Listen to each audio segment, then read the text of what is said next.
Hello dear students.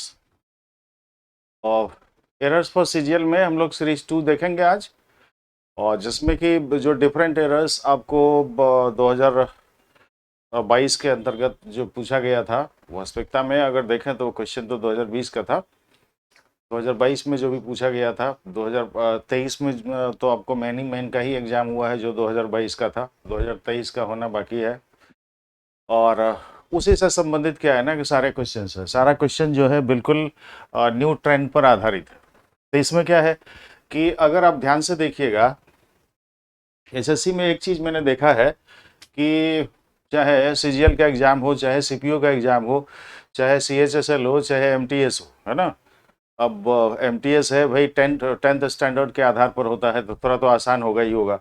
CHSL जो है वो अगर आप देखेंगे तो वो इंटर के स्टैंडर्ड पर होता है, तो थोड़ा सा उससे ज़्यादा। और सीजीएल ग्रेजुएट लेवल एग्जाम है, तो उससे क्या है, थोड़ा ज़्यादा। लेकिन ओवरऑल अगर वॉच कीजिएगा आप, तो क्वेश्चन का जो लेवल होता है वो बहुत ज़्यादा ऊपर नीचे नहीं होता है। और एरर्स में क्या होता है कि एरर्स जिस तरह का देता है, चाहे पीटी का हो चाहे मेन का हो, तो उसमें एक सम्मिश्रण होता है। ठीक है, हल्का भारी, यानी कि कुछ क्वेश्चन जो है आसान, कुछ क्वेश्चन जो है टफ। क्यों? क्योंकि जो टाइम आपको दिया जाता है उसके मुताबिक ही क्वेश्चन क्या होता है, सेट किया जाता है। उसके मुताबिक ही क्या होता है, क्वेश्चन का स्टैंडर्ड होता है, जिससे बच्चे जो हैं उन चीज़ों को आसानी से जो टाइम फ्रेम दिया गया है उसके अंदर उसको कवर कर लें। ठीक है, उसमें ये बातें होती है। तो यहाँ पर भी ये बात है। एक खासियत और होती है एसएससी के एग्जाम में कि अगर आप ध्यान दीजिएगा, तो जो भी क्वेश्चन होता है ना वो स्ट्रेट फॉरवर्ड होता है, जो कि मैं पहले भी आपको बता चुका हूँ। ठीक है, जो दिया गया क्वेश्चन है उसमें अगर हम लोग ध्यान से देखेंगे तो एरर साफ साफ दिखता है। और हमेशा ये कोशिश कीजिएगा, चाहे आप नया नया तैयारी करना शुरू किए हैं, चाहे आप मान लीजिए कि बाद में अभी थोड़ा एक आध साल आपको हो गया है, कोई भी विद्यार्थी है, आप ये हमेशा ध्यान रखिएगा, चाहे आप न्यू कमर हैं या नहीं है। जो मैं बार बार कहता हूँ, अपने क्लास में भी कहता हूँ, जो ऑफलाइन चलाता हूँ, तो अब ऑफलाइन भी हमारा शुरू हो चुका है। और मैं थोड़ा जो भी बच्चे यूट्यूब से हमसे जुड़ेंगे, नए पुराने, उनके लिए ये भी संदेश इसमें दे दे रहा हूँ कि मेरा नया जो बैच है वो शाम में 5 से 6 में स्टार्ट हो रहा है, और सुबह में 10 से 11 में स्टार्ट हो रहा है। तो 5 से 6 वाला बैच जो है उसमें एडमिशन अभी चल रहा है, 10 से 11 वाले में भी एडमिशन चल रहा है। 5 से 6 वाला आपका जस्ट जो अगला ट्यूसडे आ रहा है, ट्यूसडे को स्टार्ट हो रहा है। तो आप या फिर आपके जो जूनियर हैं या आपके जानने पहचानने वाले जो भी लोग हैं, जो भी बच्चे हैं, वो उसमें आ सकते हैं। और एक बार ये लास्ट इनविटेशन है उन बच्चों के लिए जिनका जैसे कुछ छूट गया है या और कुछ भी है, जो सपोज कीजिए कि हमारे हमसे जुड़े हुए जो ओल्ड बच्चे हैं, वो अगर चाहें तो वो आकर के जुड़ सकते हैं, और उनको बिल्कुल फ्री ऑफ कॉस्ट जो है उनको उनको सेवा मिल जाएगा। उसके लिए दिक्कतदारी नहीं है कि जैसे आपको ये मलाल ना रहे कि हमको कुछ सीखने के लिए बाकी रह गया। तो अगर आप पटना में हैं तो वो ऑफलाइन में आपके लिए लास्ट मौका हम दे रहे हैं कि आप जो है आप 5 से 6 में आकर के जुड़ रहे हैं। आपके लिए कोई फ़ी नहीं होगा, लेकिन जो अपडेटेड मटेरियल होगा, ठीक है, उसका फ़ी आपको देना पड़ेगा। ठीक है, बाद बाकी कुछ नहीं आपके लिए होगा। तो एक लास्ट चांस आपको है। और अगर मान लीजिए कि आप पढ़ चुके हैं, आप पटना से दूर हैं, तो फिर आपके जो जूनियर हैं, जैसे कि वो भी हमसे लाभ उठा सकें और आगे अपना करियर जो है, करियर बिल्डअप कर सकें। वैसे हर इंसान का देखिए, कुछ बच्चे जो हैं कुछ अफर्मेटिव, कुछ नेगेटिव, हर तरह का कमेंट होता है। तो नेगेटिव कमेंट जो है वो बुरा नहीं है, वो अच्छा है, उसको हम अच्छा मानते हैं। आप जितना किसी भी इंसान के बारे में नेगेटिव बोलेंगे, उतना ही उस इंसान को क्या होता है, अगर उसको पॉजिटिवली वो लेता है, उसमें सुधरने का गुंजाइश बनता है, उतना ही वह इंसान क्या होगा, सुधरेगा। या अगर वो देखता है कि ये नहीं, ये चीज़ बकवास है, तो वो इग्नोर किया जाता है। बच्चे हर तरह के होते हैं, कोई भी व्यक्ति ऐसा नहीं है जिसको हर कोई अच्छा कहे। ये जीवन का उसूल नहीं है। कोई अगर आपको अच्छा कह रहा है तो कोई आपको बुरा भी कहेगा, ये जिंदगी का उसूल है।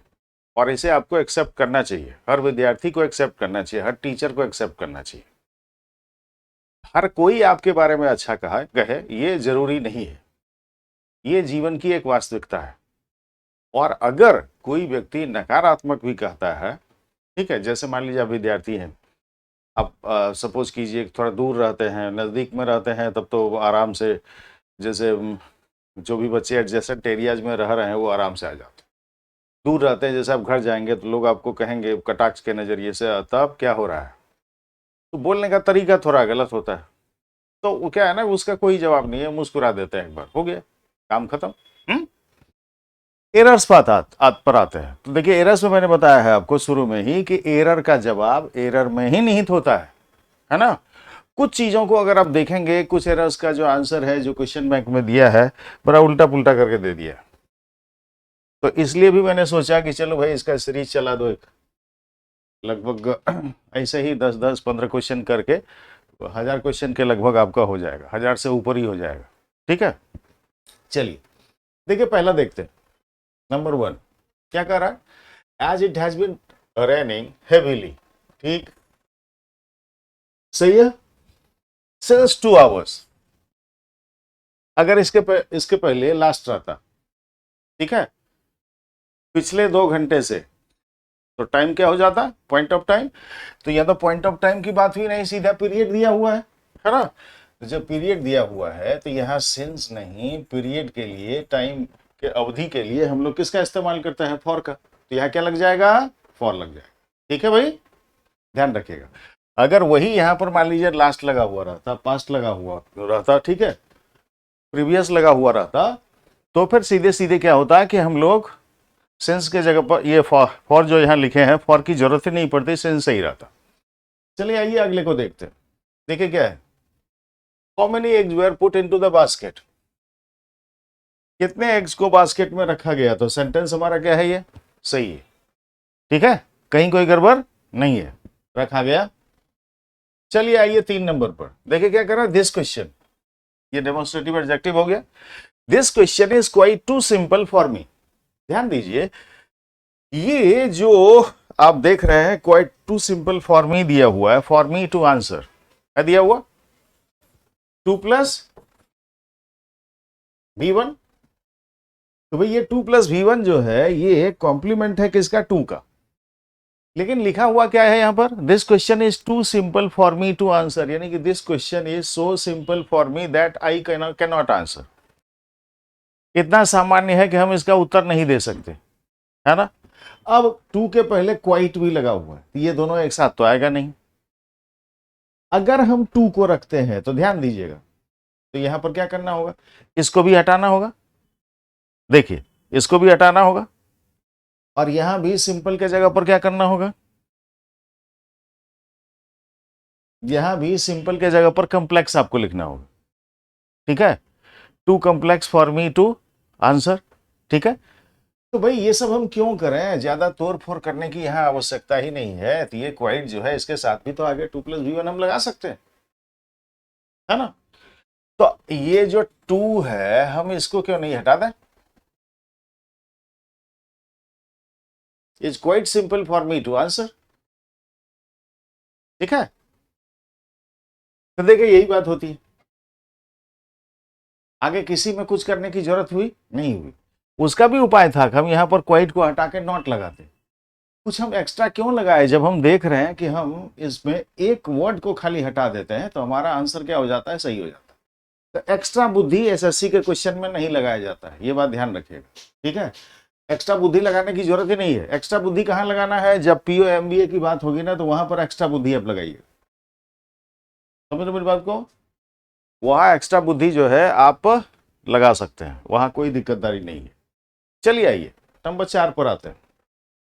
क्या है, there is a very little time. भाई यहीं पर जो है इसका गलती दिख गया, आगे बढ़ने का जरूरत ही नहीं है। जब वेरी लगा हुआ है, वेरी लिटिल टाइम, ठीक है, बहुत कम समय दे रहा है, तो यहां अ लगाने की आवश्यकता ही नहीं है। आता है अफर्मेटिव के सेंस में, अ लिटिल टाइम। जब वेरी लिखा ही हुआ है तो इसका मतलब क्या हुआ, बहुत कम समय, ना के बराबर समय। हाँ, तो सीधा यहाँ क्या है, किसकी गलती है, आर्टिकल की गलती है, आर्टिकल आधारित है। चला, ठीक है, चलिए अगला देखिए। ये एडवर्ब आधारित था, ठीक है, ये टेंस आधारित था। आइए अब चलते हैं हम लोग नंबर 5 पर।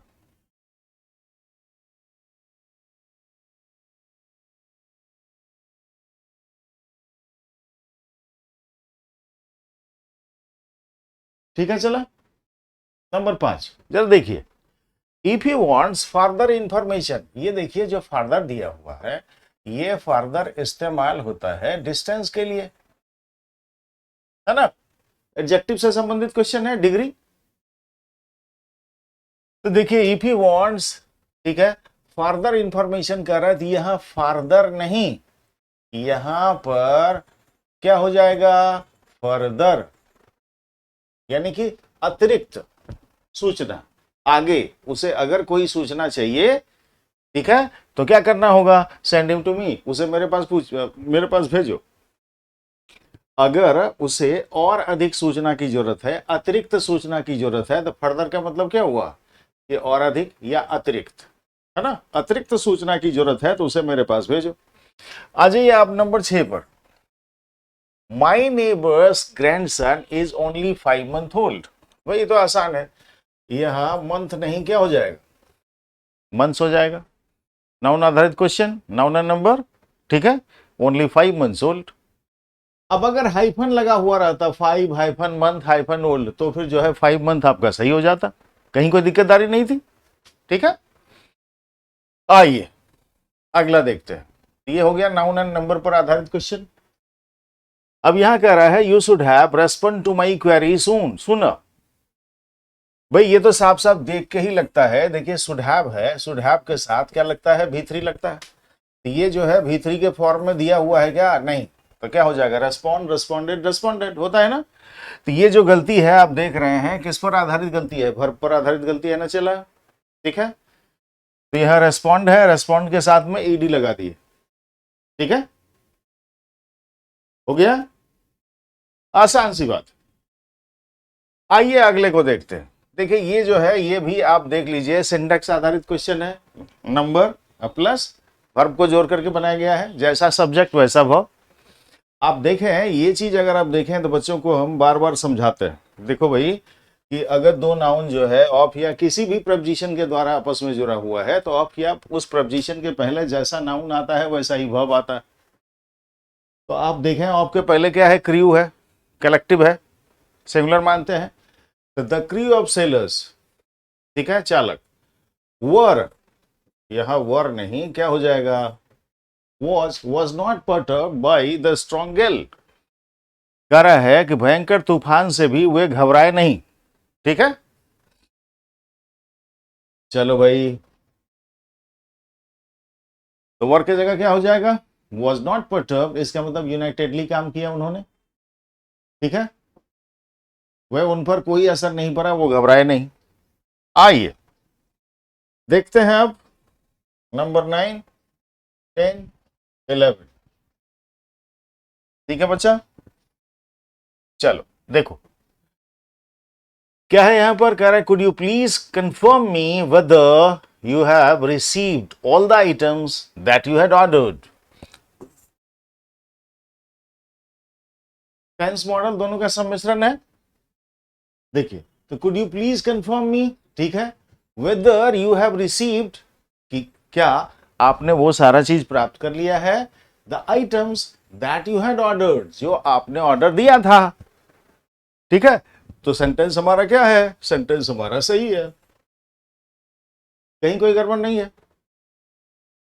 आइए 10 को देखते हैं। 10 नंबर अगर आप देखेंगे तो ये भी किस पर आधारित है, चला, डिग्री आधारित, ठीक है। Athens was a most luminous, सबसे भव्य, है ना, शानदार, ल्यूमिनस वैसे चमकने वाला होता है, यहां चमकने वाला का मतलब क्या हुआ, शानदार, सबसे भव्य। Of all city states, all more than 2 की बात जब हम करेंगे तो सुपरलेटिव डिग्री लागू होता है। सुपरलेटिव अपने पहले जो है यहाँ वाजिब में देखिएगा तो ये डिग्री से जुड़ा हुआ क्वेश्चन है, लेकिन बेस्ट किस पर है, आर्टिकल पर। तो सुपरलेटिव डिग्री अपने पहले क्या लेता है, द लेता है, ठीक है। तो ये क्वेश्चन आपका किस पर आधारित हो गया, आर्टिकल आधारित हो गया, ठीक है। आइए 11 नंबर देखते हैं। कह रहा we thought there was a good idea to wear snow boots before we stepped out. अब ये अगर आप देखेंगे तो ये जो है ये प्रोनाउन आधारित क्वेश्चन है, जो आज ही ऑफलाइन के बच्चों को मैंने बताया है 9 से 10 वाले को। आप देखें जैसे कोई भी सेंटेंस है और अगर ये देयर जो है ना ये जीरो सब्जेक्ट कहलाता है, इसका कोई मीनिंग नहीं होता। जैसे कहते हैं there was a king, there was a boy in the field, है ना। तो इसलिए कि जब आप हिंदी में इसको बोलेंगे तो फील्ड में एक लड़का था, मैदान में एक लड़का था, इसका तो कोई सेंस नहीं है। लेकिन जब कोई सेंटेंस है और उसका मेन सब्जेक्ट अपने जगह पर नहीं है, ठीक है, तो वहां पर क्या होता है ना कि टेम्पररी सब्जेक्ट के रूप में आप किसका इस्तेमाल करते हैं, इट का इस्तेमाल करते हैं, ना कि देयर का। तो यहां गलती है और यहां पर हम लोग किसका इस्तेमाल करेंगे, इट का। It was a good idea to wear snow boots before we stepped out. ठीक है, तो आज के लिए यही तक, इस सूचना के साथ कि आप जो भी बच्चे हैं, जो भी हमसे जुड़े हुए हैं, है ना, नए पुराने या जो भी नए लोग हमसे जुड़ रहे हैं, उन सबों से मेरा रिक्वेस्ट है कि आप अपने अपने फ्रेंड सर्किल में इसको जो है इस चैनल की बातों को फैलाइए और उनसे सब्सक्राइब करवाइए जितना हो सके। और जो हमारा इवनिंग का नया बैच आ रहा है 5 से 6 ऑफलाइन में, रमना रोड के ठीक सामने इम्पैक्ट क्लासेस के अंदर, उसमें बच्चों को आप भेजिए, जाके मिलिए, बातों को समझिए। 10 से 11 में सुबह में और 5 से 6 में शाम में। ठीक है, आपका बहुत बहुत धन्यवाद। शुभ संध्या, शुभ रात्रि, जय हिंद, जय भारत। मिलते हैं फिर।